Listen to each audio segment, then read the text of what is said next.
Welcome to Future Ready Live, where we talk about topics that will help CPAs, CGMAs, and their organizations adapt and thrive in an accelerating, exponentially changing world.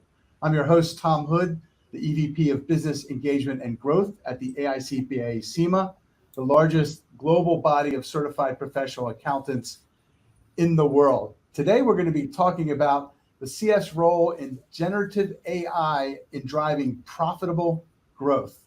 And we're welcoming back our guest today from the Gartner Group, Alexander Bant. Alex is the Chief Research for CFOs at Gartner, where his business insights are used by 45,000 leaders at a majority of the Global 500.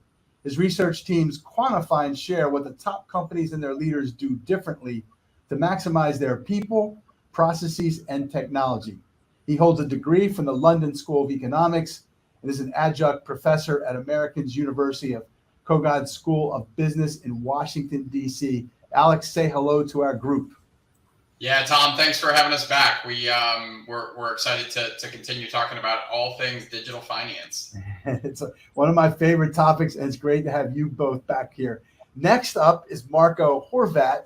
He's the VP Research and leads Content Strategy Leader for CFOs and Finance Transformation at Gartner. Previous experience, he was a controller of a publicly traded renewable energy company, CFO of the nation's largest federally qualified health center, director of FP&A for quasi-governmental Kern County Hospital Authority.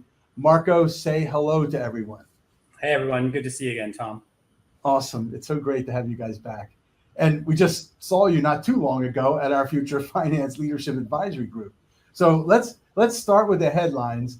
And Alex, I've talked about this just recently with our group, but you opened the Gartner CFO conference this past May with this quote: "Do you realize that you, CFOs, are going to be in the driver's seat during the next industrial revolution driven by generative artificial intelligence?" Generative artificial intelligence will mean we work differently, and it changes how, why, when, and where work is done in the knowledge economy. Recently, you addressed our Future Finance Leadership Group, and just like your conference, Gen AI has come front and center for CFOs since January of this year. Share your latest thoughts on Gen AI and CFOs, what you're hearing in research, and maybe what you guys heard from our group a couple of weeks ago. Yeah, no, I'm happy to, Tom, and I think we could probably keep this live session going for for many hours on this topic, but we'll kind of just dive into some of the highlights we shared last week with the CFOs in the Future Finance Group. So really, kind of what we see that's very different, Tom, first and foremost, is how much optimism there is about generative AI.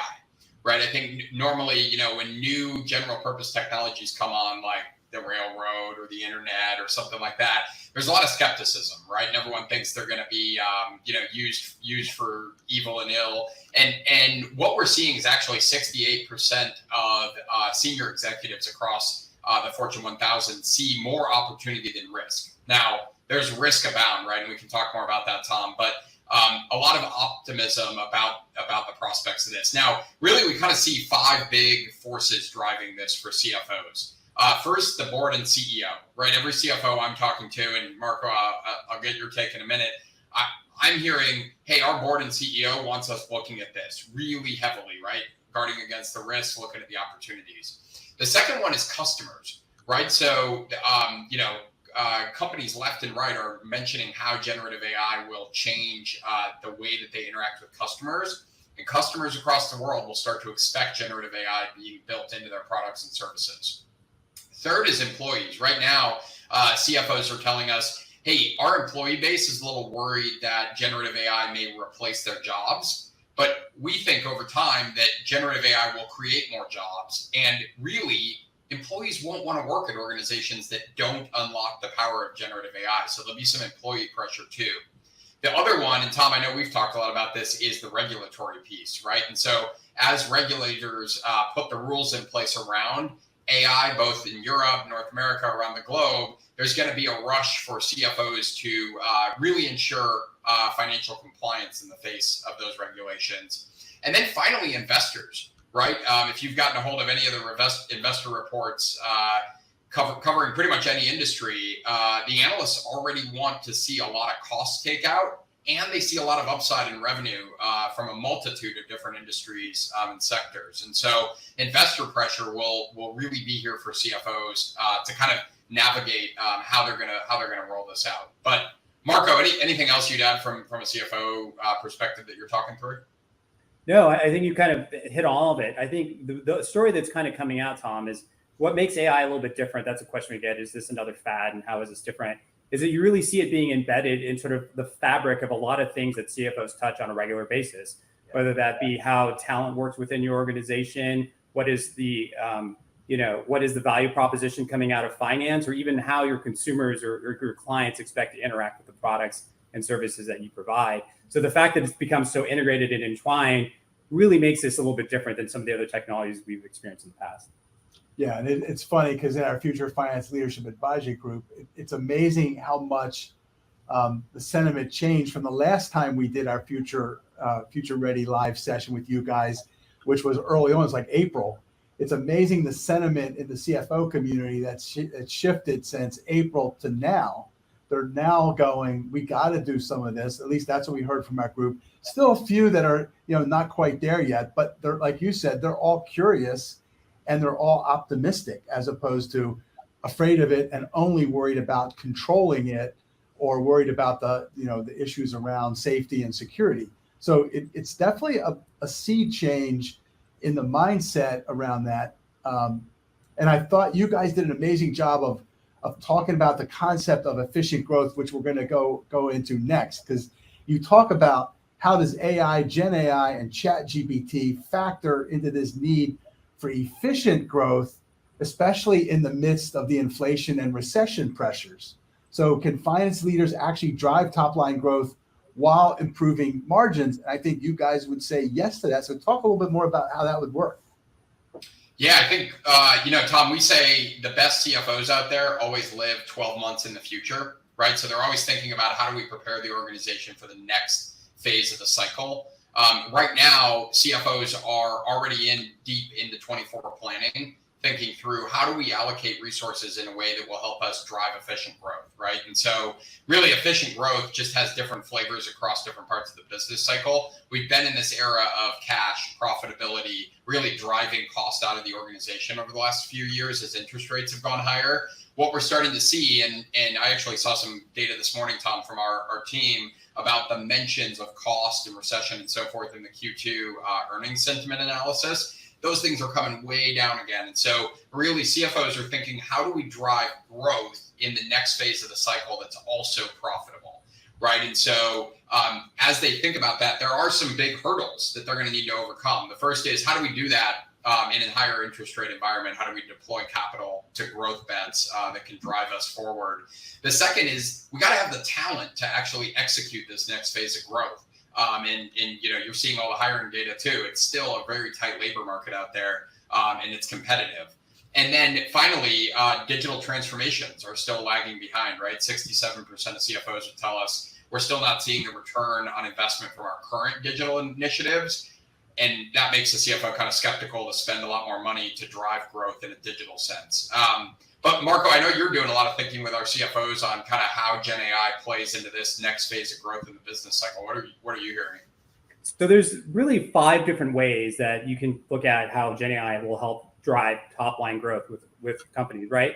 One of them is the most obvious, is that using technology to sort of either supplement or in lieu of labor, right? So you get the cost savings of the efficiency that AI will bring.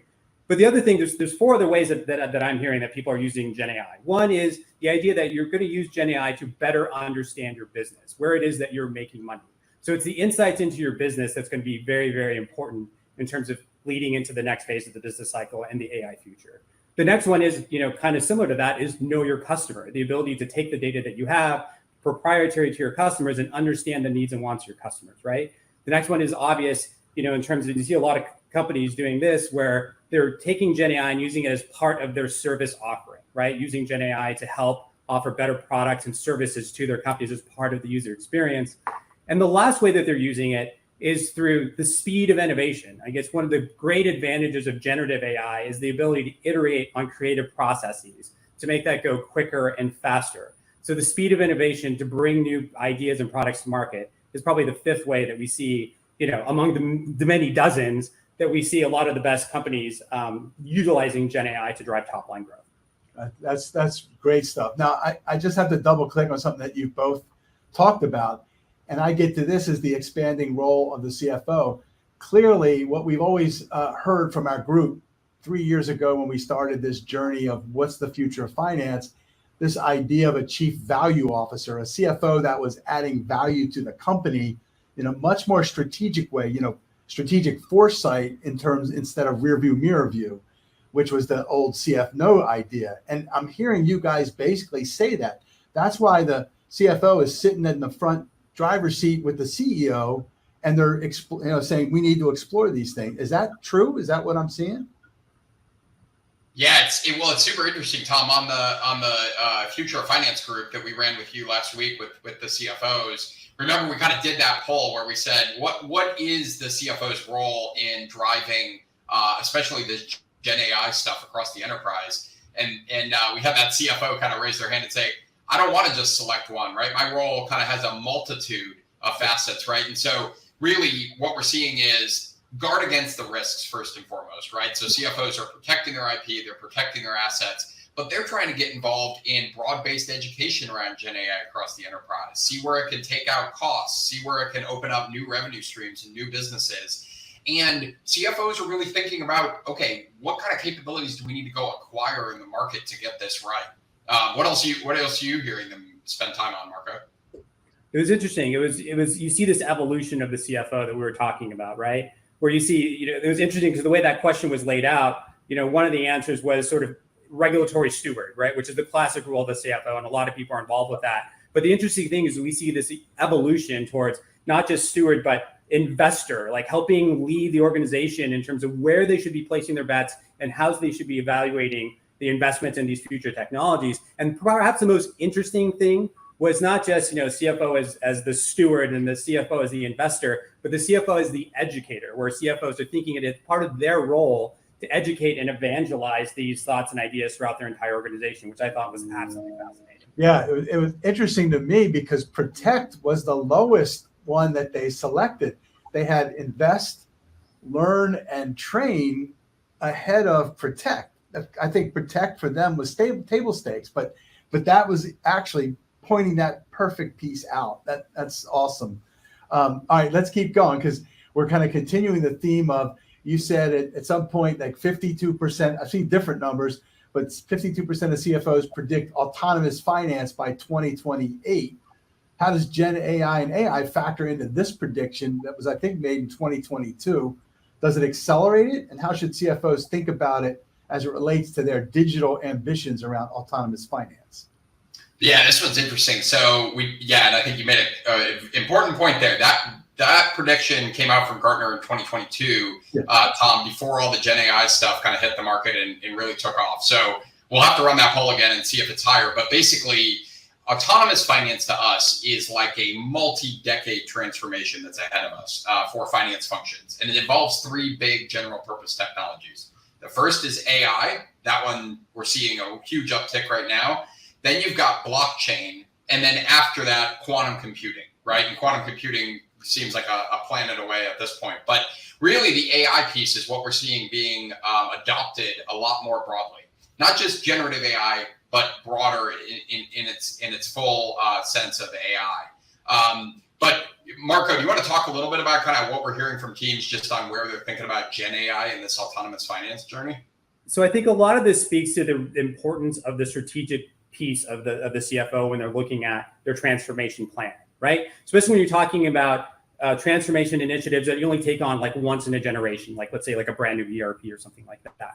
So I think the most important lesson learned when it comes to thinking about these predictions and something disruptive like ChatGPT or generative AI coming onto the scene is that you have to leave room in your strategy and that flexibility to think about the future of it, right? Because this says like the biggest mistake you can make as a CFO is by building out a 10-year or 5-year plan that doesn't leave any room for the future. And then you're locking in a lot of these legacy processes and just kind of keeping yourself behind going forward. So I think that's what this speaks to more than anything else. Yeah, I think that makes total sense. And so let's do a final few words of advice for our viewers. What can a CFO do right now to leverage AI even more to get autonomous finance and efficient growth? Yeah. Oh, one thing, hire the right folks, right? I think, as we're talking to CFOs out there, a lot of them are really nervous that they don't have the expertise that we need to even get Gen AI off the ground in any part of the finance organization, right? Maybe we've got like one super rock star over in the forecasting bit that wants to experiment, or we've got somebody, with a strategic lens over in the AP process that wants to automate. But really, it's kind of that broad base of talent that's missing. And those folks are expensive, and it's going to take a lot of planning in terms of how to use them and utilize them correctly, both within finance and maybe even beyond finance. And so our advice to get autonomous finance off the ground and really think about how we unlock more value from generative AI is assess your talent, figure out what you have, and figure out what you're going to need to go acquire in the marketplace, and work with HR really closely to figure out what that strategy should look like. Makes sense. Marko, any thoughts from you? Yeah, everyone's looking for what is that killer use case, right? Like, how can I get the quickest ROI? And the term that you've invented, Tom, or that you use is that RONI, right? The risk of not investing. Everyone's sort of like obsessed with that. And that is, so I think CFOs really need to walk a fine line between understanding the use cases to get those quick wins, but not losing sight of what the strategy of the future looks like. Because the worst case scenario where you want to be in is just to have a loose federation of AI initiatives that are just a bunch of use cases, and not have that overarching AI strategy that's going to get you to the future of finance where you really want to be. Yeah, so I think I would add to the points you guys made, which is you got to get started at least somewhere. So make sure you understand a little bit about this technology yourself and a few key people in your team to get moving on it, so that you can then build out that strategy or build out those use cases and that strategy from that standpoint. As always, it's been amazing having you guys on here. Lastly, Alex and Marko will be joining our Future Finance Summit on December 10th through 12th in Orlando, which will be focused on this expanding role of the CFO and key topics like Gen AI, growth, ESG, talent, leading change, and more, all the stuff that these guys just talked about. For information on that, you can DM me on LinkedIn or put summit info. We will put summit info in the comments, and we'll reach out via LinkedIn. Again, thank you, Alex and Marko. You guys were amazing as always. And I'd say for more from Gartner, follow Gartner on LinkedIn or on Twitter at Gartner _Inc. Or I guess it's now X at Gartner _Inc. But you guys have been fantastic. Thank you again for your time. You guys can Always. Yeah. It's great to spend some time with you, Tom, and we'll keep going. Hopefully this accelerates even more quickly. It's awesome. Well, thank you for joining me, and don't miss other Future Ready Live sessions back here on LinkedIn the first and third Tuesday of each month at noon Eastern. We'll see you then. Thank you.